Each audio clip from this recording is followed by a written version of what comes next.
If you're a basketball fan, especially one who appreciates the college-to-pro pipeline, Danny Manning's story is one you need to know. This 6-foot 10-inch forward didn't just play basketball. He dominated it at every level, leaving a huge mark on both college and professional hoops that still resonates today. Let's start where it all began, Lawrence, Kansas. When Danny Manning arrived at the University of Kansas in 1984, he was already carrying some serious expectations.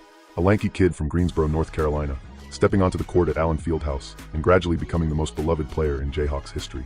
He wasn't just good from day one. He got better every single year, which is what separates the great ones from everyone else. By his senior year in 1988, Manning had transformed into an absolute force.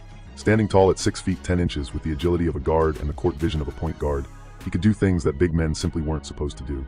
He could handle the ball, shoot from the perimeter, and of course, dominate in the paint when needed. But here's what made Manning special at Kansas. It wasn't just his individual brilliance. The guy was a winner, pure and simple. His senior season was the stuff of legends. The Jayhawks weren't supposed to win it all that year. They had talent, sure, but they weren't the overwhelming favorite heading into March Madness. That's what made their championship run so incredible.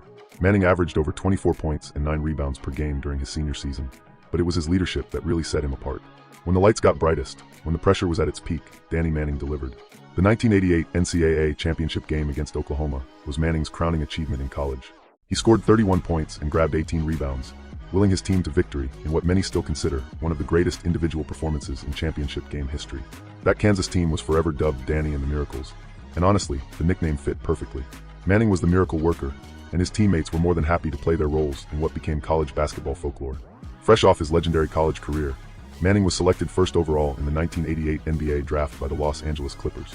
Now, if you know anything about the Clippers during that era, you know they weren't exactly the glamorous franchise they've become in recent years. This was back when they were still trying to establish themselves as a legitimate NBA organization. Manning's early NBA years were a tale of promise mixed with frustration. The talent was obviously there. You don't dominate college basketball the way he did without having serious skills that translate to the next level. But professional basketball is a different beast entirely, and the Clippers of the late 80s and early 90s weren't exactly known for their player development or winning culture. What Manning brought to Los Angeles was versatility that was ahead of its time. In an era when big men were expected to camp out in the post, Manning could step out and knock down mid-range jumpers. He could handle the ball in transition and even facilitate for his teammates. Essentially, he was playing a modern NBA style before the modern NBA existed. His best season with the Clippers came in 1992-93, when he averaged 22.8 points per game and showed flashes of the dominance he'd displayed at Kansas. But injuries started to become a recurring theme. A torn ACL during his rookie season was just the beginning of what would become a career-long battle with his knees. Despite the team's struggles and his injury issues, Manning established himself as one of the more skilled big men in the league during his time in Los Angeles. He wasn't putting up MVP numbers, but he was consistently productive. In 1994, Manning's journey took him to Atlanta, and this move proved to be exactly what his career needed. The Hawks were a more established organization with a better supporting cast, and Manning thrived in this environment. Playing alongside players like Dominique Wilkins and later Dikembe Mutombo, Manning found his groove in Atlanta. The Hawks utilized his versatility beautifully, often playing him at power forward in lineups that could switch defensively and spread the floor offensively. This was Manning's basketball sweet spot.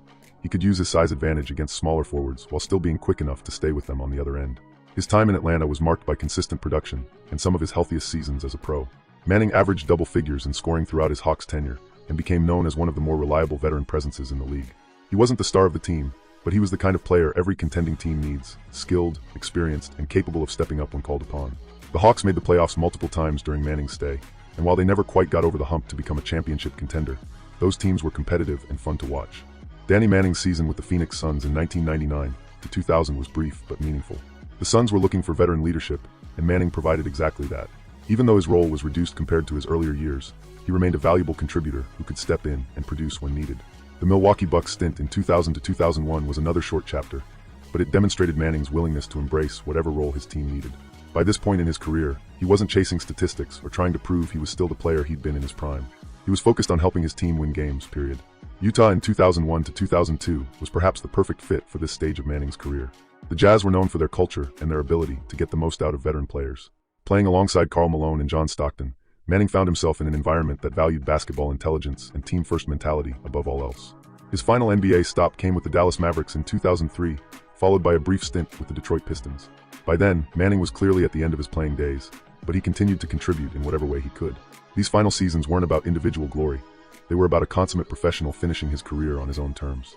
Manning finished his NBA career with averages of 14 points and 5.2 rebounds per game, but those numbers don't tell the whole story.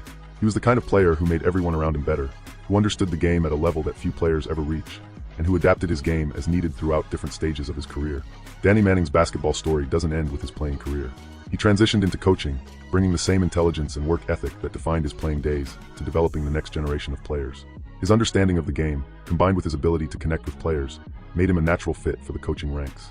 In an era where we often focus on highlight reels and social media moments, Danny Manning's career reminds us that basketball is still, at its core, about putting the ball in the basket and helping your team win games. He did both of those things at an elite level for nearly 2 decades, and that's a legacy worth celebrating. Thank you for watching. I really appreciate you guys. Hit the like button if you enjoyed this video, and stay safe.